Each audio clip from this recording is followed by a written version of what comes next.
Welcome back, everyone, to Tales by the Fire. This week we have another installment. We will explore Chapter 2 of The Champion's Quiet. Please sit back and relax. If you enjoy the tale, please hit the like and the subscribe button. Your presence is welcome and appreciated. The Champion's Quiet. Chapter 2. Scene 1. Vaelira had not spoken since the moment the golden light left Traden and entered Thurston. Now she simply collapsed. Her small body crumpled like a marionette with cut strings. Her limbs suddenly too heavy to lift. The adrenaline was gone, so was her defiance. Her eyes closed before she hit the earth. Thurston caught her, just in time. She weighed almost nothing. He sat there for a moment, breath catching in his throat, unsure exactly what to do. His own pain had dulled, his ribs no longer screamed, and the dislocated shoulder seemed better. Not perfect, but better. That light, whatever it had been, had done something to him. What had he just experienced? This was too bizarre.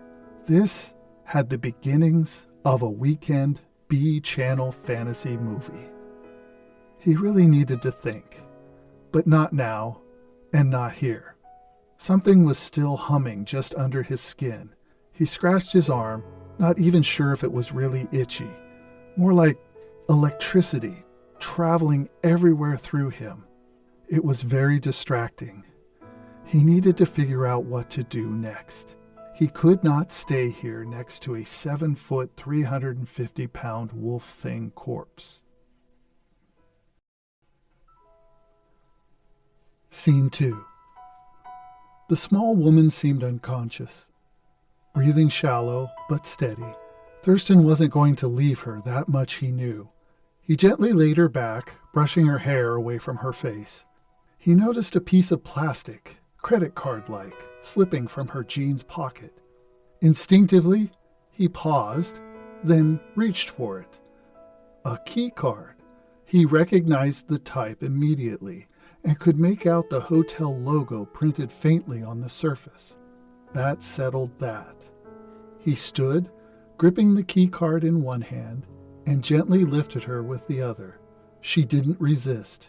Her head rested against his chest, and the faint scent of blood, pine, and something ancient clung to her skin. "I am taking you to the hospital. I'll get help from the police," Thurston said aloud, more to himself than to her. "No, please no," she whispered. "This cannot be explained. I will be fine shortly. Just take me to my room, please." Thurston didn't know why, but her voice, her words, they persuaded him. He wanted to comply. Somehow serving her needs, her command, her wish would make him feel complete. "All right," he said. "I'll take you to your hotel room." What he would do once there, Thurston had no clue. He was out of his league. This was an adventure, and he was an engineer. The two did not mix. An engineer reading a fantasy adventure, sure, but an engineer in a fantasy adventure? Nope. Scene 3. The walk back to the truck was slow. He cut around the back edge of the property, avoiding cameras and co-workers. He didn't want to explain this. Not yet. Maybe not ever. It had grown rather late, and it looked like most people had already gone home. He and the elf-eared girl must have passed out right after the fight. Fight? Was that what he was calling it? There was a lot of violence and murder to call what happened a fight. Upon arriving at his truck, he managed to unlock the door and lay her gently onto the passenger seat. He placed the keycard on the dash. Her body shifted slightly, eyes fluttering, not opening. The staff, the wolf thing's staff, was nowhere in sight. Damn, he had forgotten to pick it up, hadn't he? But there it was, laid across the back seat, glinting faintly in the shadows. Thurston hadn't touched it. At least he thought he hadn't. Yet, somehow, it was here. Again, not the strangest thing that had happened today. Together, they drove towards her hotel. It was a nice place, on the Cappuccino crowd side of the river. He remembered it because he had been there several times. His company had booked a few conferences and training sessions there in the past. The drive was about 15 minutes, but it seemed much longer. He found a parking spot where he could self-park tucked away from curious eyes. The drive had been a blur. He needed to focus now. The sun was low, dipping behind the skyline, casting long shadows across the street. He glanced over. The Fey girl stirred. Her eyelids fluttered like pages in the wind. She gasped. "Easy," Thurston whispered. "You're safe. We're at the hotel. I found your key." She blinked, focusing slowly, then nodded. Thank God he wouldn't have to carry her in. He had no idea how he would have pulled that off casually. Maybe pretend they had just gotten married? "My room, I remember," she said softly. "It's room 314. She sat up, wincing, and reached into the back seat, her fingers closing naturally around the staff like it had always been hers. Together, they walked across the street to the main entrance. They moved carefully, trying to blend in. Her legs buckled once, and she leaned into him. He did his best to act casual. The clerk behind the desk glanced up and said nothing. They finally made it to the elevator and summoned the car. It seemed like forever, but the doors finally slid open. They stepped inside and pushed the button for the third floor. The elevator ride felt awkward and endless for Thurston. Scene 4. They reached the third floor and found her room. The key card triggered the lock. Thurston heard the familiar click. He saw the green light and proceeded to open the door. The room was modest, a world between visits. She walked directly to the bathroom. The staff had shrunk, and she had laid it down. To Thurston, it seemed much smaller than it should be. "I need a moment," she said without turning. "To clean, to collect myself, to think," she thought. She entered the bathroom, the door closed, and the water came on. Thurston could tell she was running a bath. What woman wouldn't after experiencing what they had just gone through? Thurston was pretty sure he could use a hot, bubbly bath himself. Now he stood awkwardly alone in a hotel room with nothing but a mini fridge, a TV remote, and 1,000 questions rattling in his still pained skull. So he paced. He sat. He stood. He flipped channels. He stared at the bathroom door. Time moved like syrup. His skin still tingled, and his mind raced. He had so many feelings surging through his head and body. He did not understand any of them. It was like he was too alive. He had not felt anything close to this since before his wife had died 7 years ago. She died from round 2 of breast cancer. After her death, he just existed. He just was.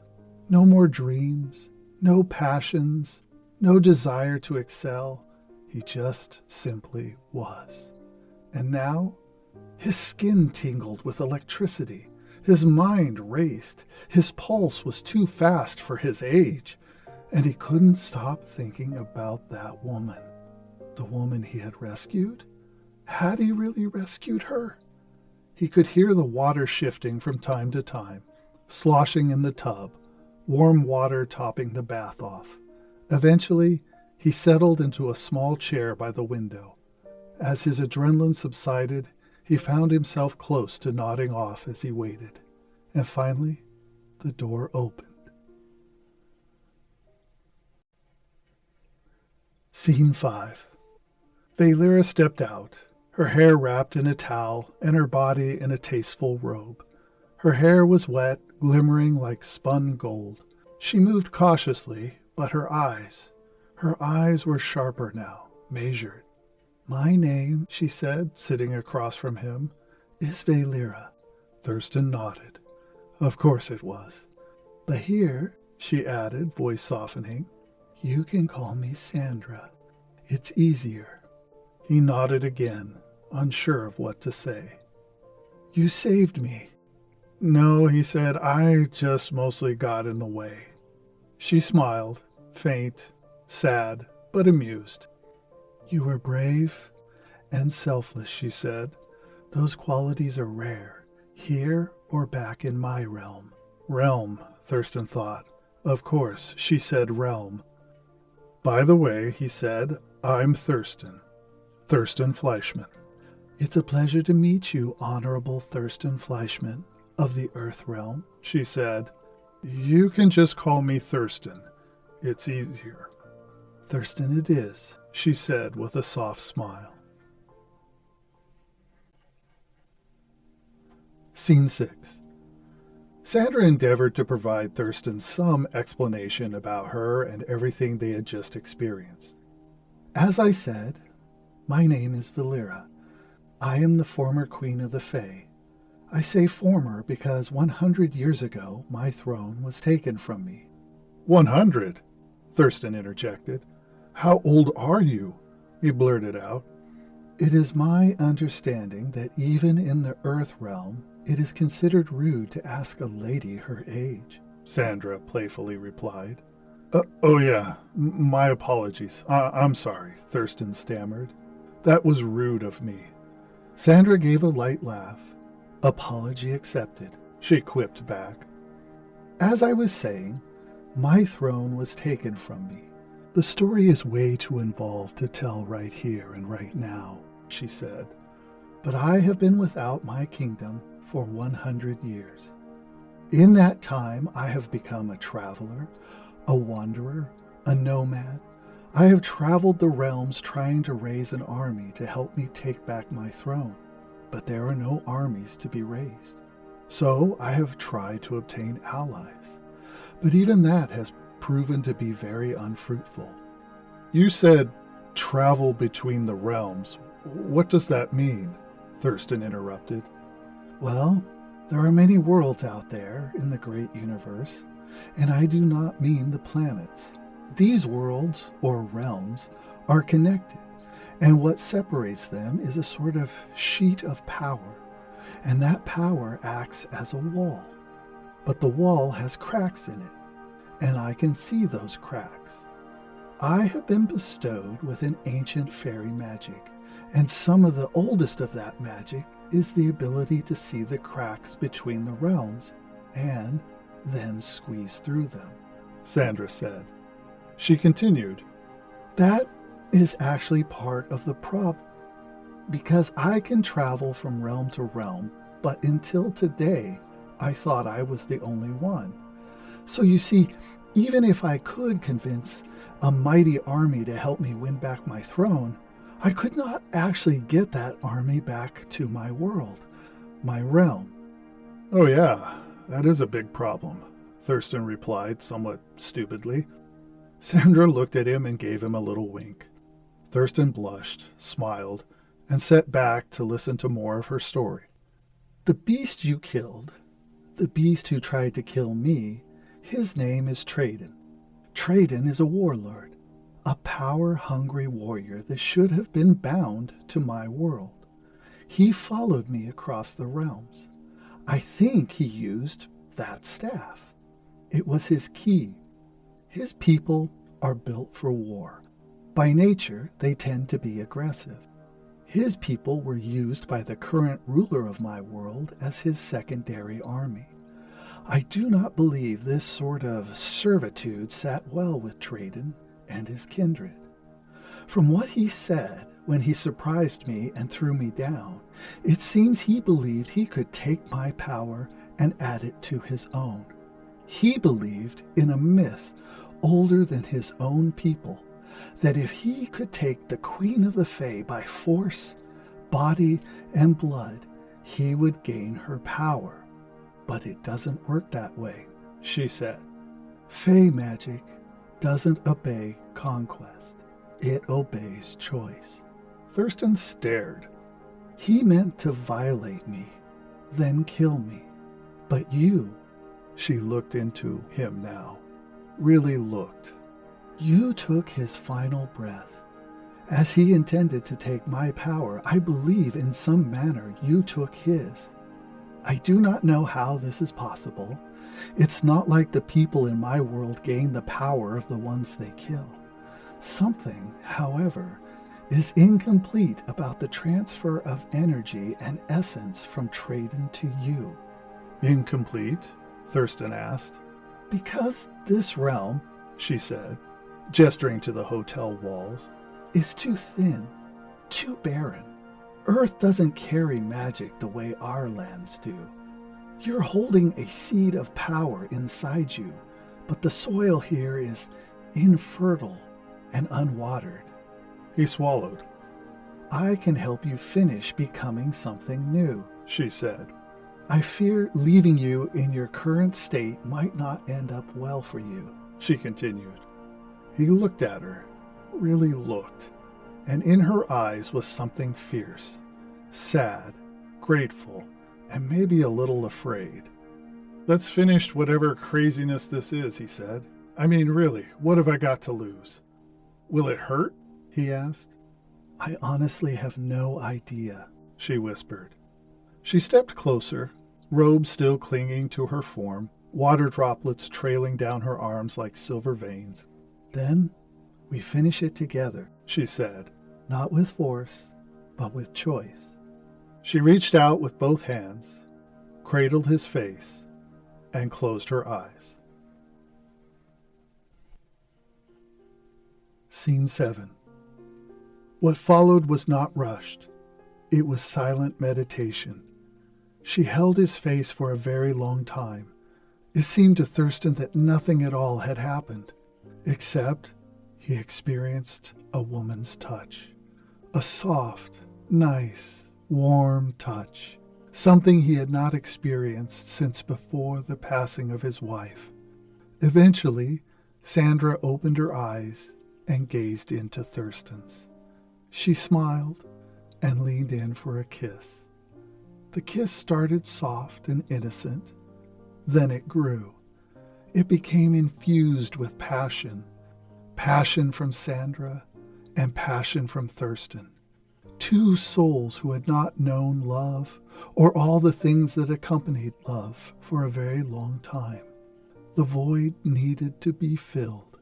What happened next seemed inevitable. Two souls, tangled by fate, drawn by something neither fully understood, they crossed the line gently, reverently, and as their kiss moved to an embrace, the last thread of the world they knew slipped away. In her realm, or in his realm, it was all the same. They made love.